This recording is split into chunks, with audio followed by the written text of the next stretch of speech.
സിനിമകളെ സ്നേഹിച്ചൊരു truck driver തന്റെ കഴിവിൽ വിശ്വാസം അർപ്പിച്ച് പരിശ്രമിച്ചപ്പോൾ കിട്ടിയത് ലോകത്തിലെ ഏറ്റവും മികച്ച സംവിധായകൻ എന്ന ടാഗാണ്.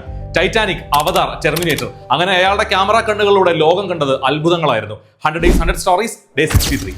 1954 കാനഡയിലെ ഒണ്ടാരിയോയിൽ ജനിച്ച ജെയിംസ് കാമറൂൺ തന്റെ സ്കൂൾ പഠനകാലത്ത് ഒട്ടും തന്നെ പഠനത്തിൽ മികവ് കാണിക്കാത്തൊരു കുട്ടിയായിരുന്നു. എപ്പോഴും തന്റെ പുസ്തകങ്ങളിൽ നീന്തുന്ന പക്ഷികളുടെയും പറക്കുന്ന മത്സ്യങ്ങളുടെയൊക്കെ അൺറിയലിസ്റ്റിക് പടങ്ങൾ വരച്ചുകൊണ്ടിരുന്ന അവന് ഭ്രാന്താണെന്ന് പോലും അധ്യാപകർ പറഞ്ഞു. സ്കൂൾ കാലം കഴിഞ്ഞ് എങ്ങനെയെങ്കിലും അഡ്മിഷൻ വാങ്ങി കോളേജിൽ ഫിസിക്സ് പഠിക്കാൻ ചേർന്നെങ്കിലും തനിക്ക് എടുത്താൽ പോകാത്തതാണ് ഫിസിക്സ് എന്ന് മനസ്സിലാക്കിയ അയാൾ കോളേജ് ഡ്രോപ്പ് ഔട്ട് ആയി. ഭാവിയിൽ എന്ത് ചെയ്യും എന്നറിയാതെ തന്റെ പരിമിതമായ വിദ്യാഭ്യാസ യോഗ്യത കൊണ്ട് ഒരു പാഴ്സൽ കമ്പനിയിൽ ട്രക്ക് ഡ്രൈവറായി ജോലിക്ക് കയറിയ അയാൾ ആ ഇടയ്ക്കാണ് സ്റ്റാർ വാർസ് എന്ന സിനിമയുടെ 4ാം ഭാഗം ന്യൂ ഹോപ്പ് കാണുന്നത്. ആ സിനിമ കണ്ടു കഴിഞ്ഞ് ജെയിംസ് കാമറൂൺ തിയേറ്ററിൽ നിന്നും പുറത്തേക്ക് ഇറങ്ങുന്നത് മനസ്സിലൊന്ന് ഉറപ്പിച്ചുകൊണ്ടായിരുന്നു. തനിക്ക് സിനിമ സംവിധാനം ചെയ്യണം, മനുഷ്യന്റെ ഭാവനയിൽ പോലും കാണാൻ കഴിയാത്ത ലോകത്തെ തനിക്ക് തിരശീലയിൽ സൃഷ്ടിക്കണം.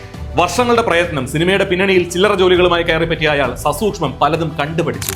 പടിപടിയായി ഉയർന്ന് സംവിധായകന്റെ കുപ്പായമണിഞ്ഞ ജെയിംസ് കാമറൂണിലൂടെ പിന്നീട് ലോകം കണ്ടത് അത്ഭുതങ്ങളായിരുന്നു. ബജറ്റിന്റെ കാര്യത്തിലും കളക്ഷന്റെ കാര്യത്തിലും ലോക സിനിമാ വ്യവസായത്തെ തന്നെ മാറ്റിമറിച്ച ടെർമിനേറ്റർ, ടൈറ്റാനിക്, പിരാന, അവതാർ പോലെയുള്ള സിനിമകൾ. അന്ന് തന്റെ ക്ലാസ് നോട്ട്ബുക്കിൽ പറക്കുന്ന മത്സ്യങ്ങളുടെ ചിത്രം വരച്ചതിന് അധിക്ഷേപിക്കപ്പെട്ട അതേ കുട്ടി ഇന്ന് അതേ ചിത്രങ്ങൾ തിരശീലയിൽ തീർത്ത് ലോകത്തെ മുഴുവൻ അത്ഭുതത്തിന്റെ മുൾമുനയിൽ നിർത്തുന്നു. അവൻ ചിത്രങ്ങൾക്കായി ലോകം മുഴുവൻ ഒന്നടങ്കം കാത്തിരിക്കുന്നു. മെഗാ പ്രൊജക്ടുകളുടെ മെഗാ സംവിധായകൻ ജെയിംസ് കാമറൂൺ.